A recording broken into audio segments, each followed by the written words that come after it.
Selanjutnya pemirsa, program Makan Bergizi Gratis atau MBG di SMP Negeri 33 Palembang berbeda dari sekolah lainnya. Pasalnya, siswa di sekolah ini diberi kesempatan untuk mengajukan permintaan menu makan bergizi gratis sesuai selera.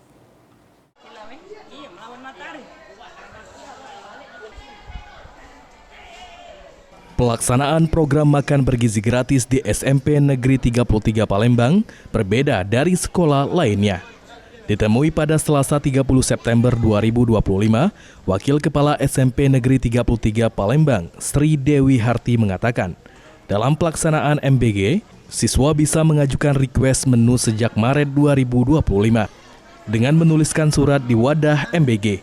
Berbagai menu sudah dipenuhi oleh pihak SPPG seperti bakso, ayam katsu, ayam crispy, sampai nasi ayam padang. Pihak sekolah memastikan makan bergizi gratis di SMP Negeri 33 Palembang dikelola oleh SPPG yang berpengalaman dan memiliki ahli gizi, sehingga kualitas makanan tetap terjaga untuk dikonsumsi 587 siswa.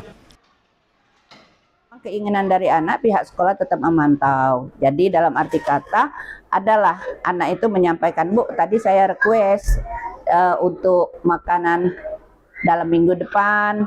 Nah, jadi mereka tuh tahu, oh ini request saya kalau sudah terpenuhi kayak gitu kan. Nah, di samping itu kan, dan buah-buahannya juga bervariasi. Sesuai juga kadang request dari anak-anak buah-buahan. Sementara itu, salah satu siswa SMP Negeri 33 Palembang, Adimas Satrio mengaku, program ini sangat membantu keluarganya, lantaran orang tua tidak repot lagi untuk menyiapkan bekal.